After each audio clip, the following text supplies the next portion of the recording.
group, I wanted to record a session that would help you with researching your term paper for this class and also to provide you with some assistance working in Microsoft Word in the simplest way to get your paper accomplished. So right now, as you can see, I am here at the welcome page for the library. You can access this by going to the library link on the left side of your navigation within the course, and it will bring you to the home page. And we have clicked on articles and databases at the top to arrive at this screen. And what we want to do next is just look through what I wanted to discuss with you was LexisNexis. Of course, EBSCOhost and ProQuest are the two database suites that you can use in order to find articles for your paper.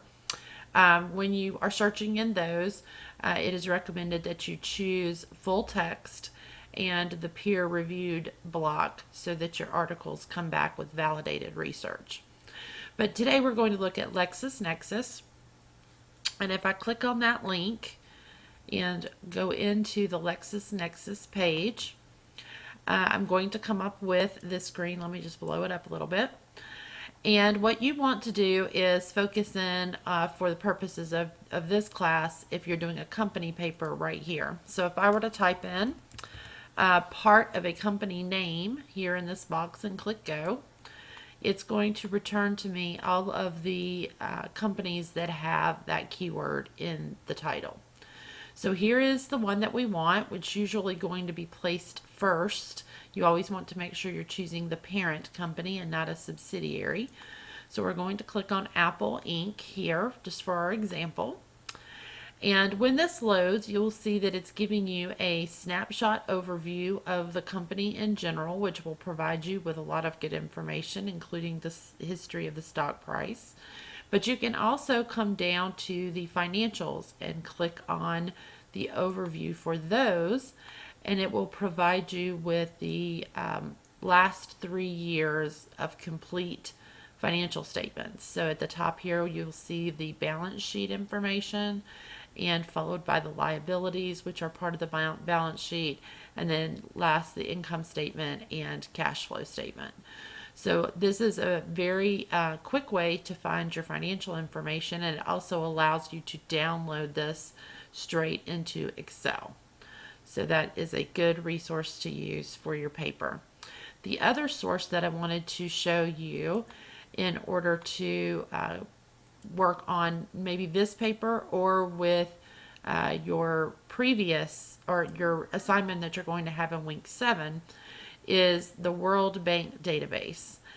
The World Bank database contains a lot of economic data, and if you bring up that screen, you'll see that this can be sorted out by country, by topic, specific indicators, which you will be required to review in your assignment in week 7.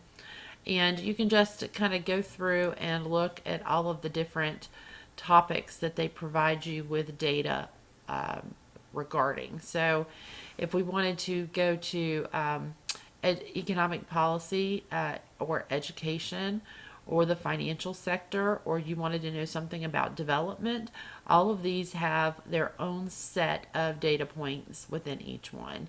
So if we were to go to labor, for example, some of the subtopics that you might see are labor participation, the employment to population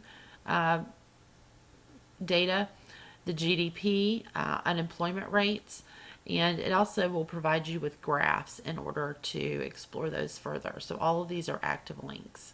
So this is a good resource as well. So those are some of the ones that you'll probably be focusing on within the library. Another good source for financial information is CNBC website, and you can get all kinds of financial information for free there as well. So that was www.cnbc.com. Okay, so the second thing that I wanted to show you was working in Microsoft Word. And so I've got a paper up here that I've already kind of gotten started to be able to show you this. And what you want to do when you're doing your headings up here, I know some of you didn't quite get this on the first submissions, you want to make sure that you choose a different first page, which is right up here at the top. And we want to do that before you start typing any of your headers information. The reason for that is because page 1 and page 2 look a little bit different. Page 2 and on do not have the running head prefix on the header, so you want to make sure that that only goes on page 1. And then once you are out of that, of course, you're just going to fill in the rest of your title page. The other thing that's important to note is that you must put the full title of your paper at the top of your first page of text. So this is another thing that students sometimes miss. And then I'm just simulating here, starting to type in the paper. So I'm just kind of making some junk up. And when you're ready to put in your citation, what we would want to do is come to the References tab, and let me see if I can make sure that that's included here. And we want to then click on Insert Citation. And if you have not already put these in, you would want to add a new source. And we could do a journal article, you can do a textbook, you can do a website. We'll go ahead and do the website here. So the author of the article is the author you want to put here. So let's say that this is Jane Smith. If it is a company website, so if it's something you're pulling from a resource like CNBC, you can choose to make that a corporate author and put the name of the company. So the next thing we want is the name of the web page. So we would want, for example, Apple Financials. And then the name of the website, perhaps it is the CNBC website. The year is going to be the copyright year. You do not need to put in a month or a day. And then you would want to put your link to the specific page where you got the data here, and it's easiest just to copy and paste this. Okay, and then that's all you need for this reference here, so we're going to click OK. And you want to make sure that you are showing APA 6 right here, so that when it formats your references and citations, it is formatting them in the correct version of APA. So just make sure that you've chosen that. And then the last thing I wanted to show you was the reference page and the easy way to insert your references. So let's say that we are done with our paper now. We're ready to put our references in. Back on this References tab, you would want to come to the Bibliography and just choose Insert Bibliography. And notice how that automatically gets inserted for you in correct APA format. And the only other thing that you would need to do then is select the entire section of your references, and you need to ensure that you've got a hanging indent on that.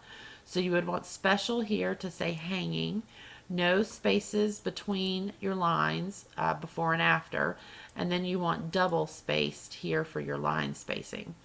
So once you have that put in there, then you can click OK.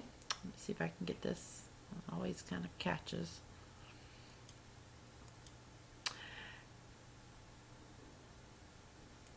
And let's see, I didn't grab it.